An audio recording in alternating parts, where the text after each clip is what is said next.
Hi all, welcome back to my channel. எல்லோரும் எப்படி இருக்கீங்க? கண்டிப்பாக நீங்கள் எல்லோரும் நல்லா இருக்கீங்கன்னு நம்புகிறேன். இன்றைக்கி பார்த்தீங்கன்னா நம்ம ஒரு விலாக் தான் பார்க்க போகிறோம். என்ன விலாக் அப்படின்னு பார்த்தீங்கன்னா சென்னை சீரீஸ் அப்படின்னு சொல்லுவேன். தீபாவளி ஸ்டார்ட் ஆகிடுச்சு. ஆக்சுவலாக பசங்களுக்கும் வந்து லீவு, ஹஸ்பண்டுக்கும் ஆஃபீஸ் லீவு, நமக்கும் பார்த்தீங்கன்னா லீவு, நம்மளோட நார்மல் ரொட்டீன்லேருந்து. ஸோ ஜாலியாக வந்து இந்த தடவை தீபாவளி நாங்கள் ஊரில் போய் செலிப்ரேட் பண்ணலான்னு சொல்லிட்டு சென்னை வந்து கிளம்ப போகிறோம். பாருங்கள், சென்னை வந்ததுக்கு அப்புறம் தான் நான் இதோட இன்ட்ரோவே கொடுக்குறேன். ஏன்னா நேற்றுக்கெலாம் வந்து பயங்கர ஹெக்டிக்காக இருந்தது, செம்ம வேலை. அது மட்டும் இல்லாமல் கொஞ்சம் உடம்பு வேறு ரொம்ப டயர்டாக இருந்ததா, அதனால் சுத்தமாக வீடியோவே எடுக்கலை. அது மட்டும் இல்லாமல் பார்த்தீங்கன்னா ட்ரெயினை பிடிப்போமா இல்லையா அப்படின்னு சொல்லிட்டு நேற்று வந்து ஒரு என்ன சொல்கிறது, ஒரு ரைட் மாதிரி இருந்தது. என்னன்னு சொல்கிறேன், கிளியராக சொல்கிறாங்க கிட்ட, ஓகேவா? எங்களுக்கு ட்ரெயின் பார்த்திங்கன்னா நைட்டு வந்து 10 o'clock. ஓகே, நாங்கள் கிளம்புனதே வந்து 9 o'clock தான். வீட்டில் கிளம்புனதுக்கு அப்புறம் பார்த்தோம், ஐயோ போயிடுவோமான்னு யோசிச்சுட்டே பார்த்தப்ப நல்ல வேலை ட்ரெயின் லேட்டாக இருந்தது.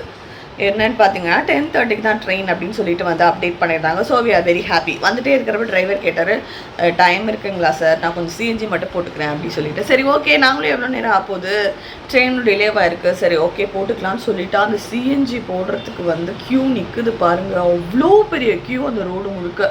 பொறுமையாக நின்று சிஎன்ஜி போட்டு கரெக்டாக ஸ்டேஷன் உள்ளே வரப்பவே 10:05 ஆகிடுச்சு. அதே மாதிரி ட்ரெயினும் பார்த்திங்கன்னா உங்களுக்கு வந்து 10:30 அப்படின்னு சொல்லி தான் வந்து சொல்லியிருந்தாங்க. இன்னொரு விஷயம் இருந்தால்னா, இந்த புனேயில் வந்து சீரியஸாக சொல்கிறேன், எந்த ட்ரெயினோட பிளாட்ஃபார்ம் நம்பருமே ஒழுங்காகவே போட மாட்டாங்க. இனிஷியலாக நாங்கள் போன உடனே பார்த்தோம் ட்ரெயின் வந்து ஒரு 1/2 hour டிலேன்னு சொன்னேன்னா, ஸோ 10:40 வந்து பிளாட்ஃபார்ம் நம்பர் 3க்கு வரும் அப்படின்னு சொல்லி போட்டிருந்தாங்க. அங்கே ப்ராப்பராக எஸ்கலேட்டர், லிஃப்ட்ஸு அந்த மாதிரிலாம் இருக்குது. பட் ஆனால் நேற்று தீபாவளி அப்படிங்கிறதுனால வந்து இன்னும் கொஞ்சம் ரொம்ப கும்பலாக இருந்தது. ஸோ நாங்கள் என்ன நினச்சோம், ஓகே ஏறி இறங்கிடலாம் அப்படின்னு சொல்லிட்டு இறங்கிட்டோம். ஏறி இறங்குறப்ப பார்த்தீங்கன்னா 3rd பிளாட்ஃபார்மாக நம்ம ஃபஸ்ட்டு பிளாட்ஃபார்ம் வழியாக வந்து ஏறி இறங்கி அங்கே போய் உட்காந்துட்டோம். ட்ரெயின் வந்து வரப்போகுது, எப்போது 10:40 வரப்போகுது. கரெக்டாக 10:35 பார்த்திங்கன்னா இந்த மாதிரி பிளாட்ஃபார்ம் நம்பர் 3ல் வரப்போகிற ட்ரெயின் வந்து 1ல் தான் வரும்னு சொல்லிட்டு அனௌன்ஸ்மெண்ட் வந்துச்சு. ஸோ சரி ஓகேவா, அந்த கும்பலே கடகடன் திரும்ப ஏறி இறங்கி போய் உட்காரணும். ஒரு 2 minutesல ட்ரெயின் வந்தது. ஸோ நேற்று அவ்வளோ ஹெக்டிக்காக இருந்தது. ஏறி இறங்குறது பெரிய விஷயம் இல்லைங்க. லக்கேஜ் வேறு இருக்குது, சூட் கேசஸ்லாம் தூக்கிட்டு இறங்குறதுக்குள்ளே நேற்று நைட்டே ஒரு பெரிய ஒர்க் அவுட் மாதிரி இருந்தது. எங்களுக்கு ஒர்க் அவுட் செஷன் அப்படின்னு சொல்லலாம் ட்ரெயின் கேட்ச் பண்ணுறதுக்கு.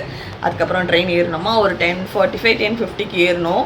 ஒரு 2-3 நாளாகவே வந்து ப்ராப்பரான தூக்கமே இல்லை.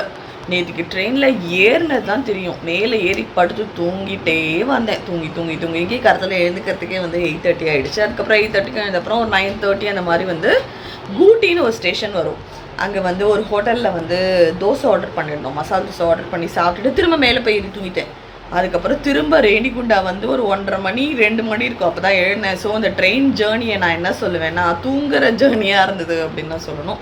நல்லா தூங்கிட்டு எழுந்துட்டு அதுக்கப்புறம் வந்து ரேணிகுண்டாவில் நாங்கள் வந்து ஃபுட் ஆர்டர் பண்ணியிருந்தோம்.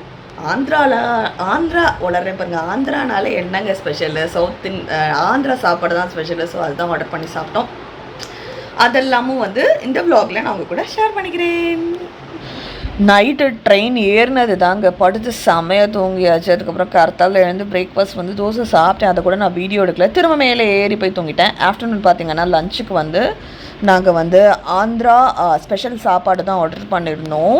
எங்கன்னா ரேணிகுண்டாவில் ஆர்டர் பண்ணியிருந்தோமா, ஸ்விக்கியில் ஆர்டர் பண்ணியிருந்தோம். சூப்பராக அவங்க கொண்டு வந்து பர்த்டே கொடுத்துட்டாங்க. அனிருத் வந்து அவனுக்கு வந்து சப்பாத்தி வேணும்னு சொல்லியிருந்தான். ஸோ அவனுக்கு வந்து சப்பாத்தி, அதுக்கப்புறம் அதுக்கு வந்து தொட்டுக்கிறதுக்கு வந்து பன்னீர் கிரேவி தான் ஆர்டர் பண்ணியிருந்தோம். சாப்பிட்டுட்டு அதுக்கப்புறம் நான் வந்து ஃபோனில் வந்து ஹாட்ஸ்டாரில் வந்து ஒரு வெப் சீரிஸ் வந்து டவுன்லோட் பண்ணி வச்சுருந்தேன். அதான் பார்த்துட்டே இருந்தேன். பாருங்கள், நம்ம எவ்வளோ சூப்பராக தமிழ்நாடு எல்லைக்குள்ளே வந்தாச்சுன்னு சொல்லிட்டு தமிழ்நாடுக்கு வந்துட்டோம் அப்படிங்கிறத பார்த்த உடனேவே எனக்கு வந்து நல்லா தெம்பு கிடச்ச மாதிரி இருந்தது. ஏன்னா நம்மளோட ஃப்ரெண்ட்ஸ், ரிலேட்டிவ்ஸ் எல்லாரையுமே மீட் பண்ண போகிறோம். அதே ஒரு ரொம்ப சந்தோஷமான விஷயம் தாங்க. அப்புறம் இன்னொன்று என்னென்னு பார்த்தீங்கன்னா, நாங்கள் மெயினாக மிஸ் பண்ணுறது வந்து நல்ல சாப்பாடு. ஹோட்டலில் போய் சாப்பிட்லாம் அப்படின்னு யோசித்தாலும் பார்த்திங்கன்னா நமக்கு அந்தளவுக்கு வந்து டேஸ்டான சாப்பாடு இருக்கவே இருக்காது. ஸோ நாங்கள் டிசைட் பண்ணிட்டோம், இந்த தடவை வந்து நல்லா சூப்பராக ஜாலியாக வந்து சாப்பிட போகிறோம். சென்ட்ரல் வெற்றிகரமாக ரீச் ஆயாச்சு. அப்படியே எப்படி போகுது எங்கள் ஜேர்னி எல்லாத்தையும் உங்கள் கூட ஷேர் பண்ணிக்கிறேன். நாங்கள் பார்த்திங்கன்னா இந்த ட்ரெயினில் தான் வந்தோம், லோகமான்ய திலக் எக்ஸ்பிரஸ். வந்து விட்டோம். அனிரு, சென்னை வந்துட்டியா? ஏன்டா கேப் போட்டிருக்க?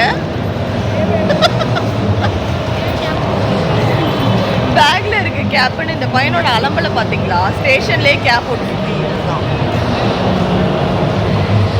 நேற்று நைட்லாம் செம்ம கூத்தாக இருந்தது. ஸ்டேஷனுக்கு வந்தோடனே அது என்ன கூத்து என்னங்கிறதுல நான் வீட்டுக்கு வந்துட்டு சொல்கிறேன். அதாவது ஒரு இன்ட்ரோ கூட என்னால் கொடுக்க முடியவே இல்லை.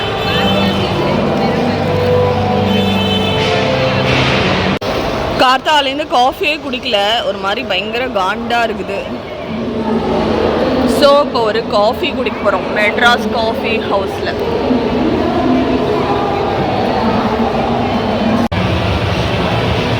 இந்த அனிருத் பையன் பாருங்க, இறங்கின உடனே ஒரு ஐஸ்கிரீமை சாப்பிட்றான். நல்லா இருக்கா? என்ன ஃப்ளேவரு? ஆ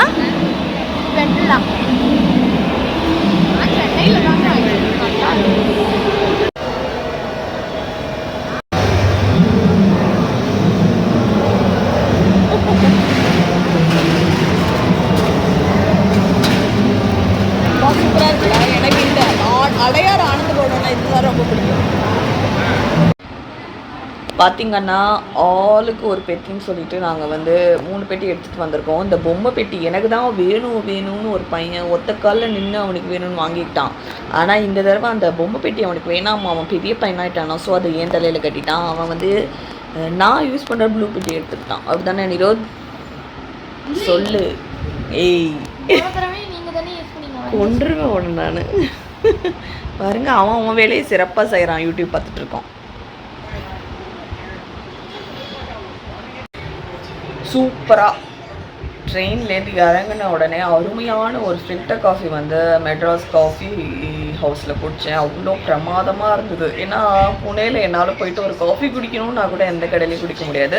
முன்னாடி பார்த்தீங்கன்னா நான் எப்போவுமே வந்து ஏ2பியில் தான் எப்போவுமே குடிச்சிட்ருப்பேன். ஒரு தடவை வந்து ஒரு சேஞ்சுக்காக எப்போவோ வந்து இதே மாதிரி தான் ஊருக்கு வரப்போ வந்து மெட்ராஸ் காஃபி ஹவுஸில் குடித்தேன். அப்போலேருந்து எனக்கு அந்த டேஸ்ட் ரொம்ப பிடிச்சிருந்தது. ஸோ இப்போல்லாம் நான் வந்து ஏ2பியில் குடிக்கிறது இல்லை, மெட்ராஸ் காஃபி ஹவுஸில் தான் குடிச்சிட்ருக்கேன். செம்ம டேஸ்ட்டாக இருக்கும். எதுவும் கம்பேர்லாம் பண்ணல, ரிவ்யூ இல்லாமல் கொடுக்கல. எனக்கு பிடிச்சிருந்தது அப்படிங்கிறது தான் ஜஸ்ட் உங்கள் கூட ஷேர் பண்ணிக்கிறேன். அதுக்கப்புறம் பார்த்திங்கன்னா என்னது, அதுக்கப்புறம் அங்கேருந்து கேபு பிடிச்சி ஒரு 4:45க்கு ஏறி இங்கே வரவே 6:15 ஆகிடுச்சு. அதே ஒரு பெரிய ஒரு என்ன சொல்கிறது, ஒரு டூர் மாதிரி இருந்தது எங்களுக்கு. ரொம்ப டிராஃபிக்குங்க, பயங்கர டிராஃபிக்கு. தீபாவளி டைம் அப்படிங்கிறதுனாலையாங்கிறது தெரியல. ஏன்னா எப்போவுமே அட்லீஸ்ட் ஒரு 40 மினிட்ஸ் 45 மினிட்ஸில் வந்துடுவோம். இன்றைக்கி வந்து ரொம்ப 1.5 ஹவர்ஸ்க்கு மேலே ஆயிடுச்சு. இப்போ வீட்டுக்கு வந்தாச்சு. இன்னொரு விஷயம் என்னென்னா, வர என்ன சொல்கிறது, ஸ்டேஷன்லேருந்து வரப்போ கார்லேருந்து பார்த்தா பெரிய பெரிய பெரிய பெரிய போஸ்டர்ஸு. அது வந்து நான் ரொம்ப ஆர்வமாக இருக்கேன் ரிலீஸ் ஆகிற படத்தெல்லாம் பார்க்குறதுக்கு. ஆக்சுவலாக எங்களோட வெக்கேஷன் டைம் பார்த்திங்கன்னா 10 டேஸ். இந்த 10 டேஸில் தீபாவளிக்கு வரப்போகிற மூவிஸ் எல்லாமே பார்க்கணும் அப்படிங்கிறது தான் ஆசை. மெயினாக வந்து என்ன படம், டியூடு. அதுக்கப்புறம் இன்னொரு படம் என்னடா, டியூட். அதுக்கப்புறம் பார்த்தீங்கன்னா டீசல். அது ரெண்டுமே பார்க்கணுன்னு சொல்லிட்டு நான் வந்து ஆசைப்படுறேன். மெயினாக வந்து டியூட் பார்த்துடணும். ஏன்னா பிரதீப் ரெங்கநாதன் அவங்களை எனக்கு ரொம்ப பிடிக்கும். அவங்கள ஒரு டைரக்டராகவும் சரி, அதுக்கப்புறம் ஒரு ஆக்டராகவும் சரி, எனக்கு அவரோட ஆக்டிங் ரொம்ப பிடிக்கும். அதே மாதிரி அவர் கண்டிப்பாக வந்து ஒரு பெஸ்ட்டு மூவி தான் கொடுப்பாரு அப்படிங்கிறத நான் வந்து ரொம்ப நம்புகிறேன். ஸோ கண்டிப்பாக டியூட் போகணும். அதே மாதிரியே டீசலோடது நான் இது பார்த்தேன், ட்ரெய்லர் பார்த்தேன். ரொம்ப நல்லா இருந்தது, ரொம்ப சூப்பராக இருந்தது டீசல் மூவியோட ட்ரெய்லர். ஸோ அது வந்து ஹரிஷ் கல்யாண் சாரோட மூவி. அதுவும் பார்க்கணுன்னு யோசிச்சிருக்கேன். வரப்போ சரி ஓகே, நான் நினச்சிட்டு இருந்தேன் தீபாவளி அன்றைக்கி தான் ரிலீஸ் ஆகுது அப்படின்னு சொல்லிட்டு. வரப்போ அந்த போஸ்டர்ஸ்லாம் பார்த்தப்ப தான் தெரியுது ஓகே 17th ரிலீஸ் ஆகுது அப்படின்னு சொல்லிட்டு. சரி ஓகே டிக்கெட் புக் பண்ணி பார்க்கலாம் அப்படிங்கிறத பார்த்தா எங்கேயுமே டிக்கெட் இல்லை. எப்போ டிக்கெட் கிடைக்கும் அப்படிங்கிறது தெரியல. பட் சென்னையிலேருந்து நாங்கள் நெக்ஸ்ட்டு வந்து ஸ்ரீரங்கம் போகிறோம். அதுக்குள்ளே சென்னையில் இருக்கும்போதே கண்டிப்பாக ஒரு மூவி பார்த்துணுன்னு டிசைட் பண்ணியிருக்கோம். என்றைக்கு டிக்கெட் கிடைக்கும் அப்படிங்கிறது தெரியல. அது இல்லாமல் அப்படியே வந்து நான் ஃபியூச்சர் வ்ளாக்ஸில் உங்களுக்கு ஷேர் பண்ணிக்கிறேன். உங்கள் எல்லாருக்கும் இந்த வீடியோ பிடிச்சிருக்கோம். நம்ம பிடிச்சிருந்தா எல்லாரும் கண்டிப்பாக சேனலில் லைக் பண்ணுங்கள், ஷேர் பண்ணுங்கள், சப்ஸ்கிரைப் பண்ணுங்கள். உங்களோட ஃபீட்பேக் என்ன அப்படிங்கிறத கண்டிப்பாக ஏன் கூட கமெண்ட்ஸில் ஷேர் பண்ணிக்கோங்க. தேங்க்ஸ் ஃபார் வாட்சிங். Take care and by.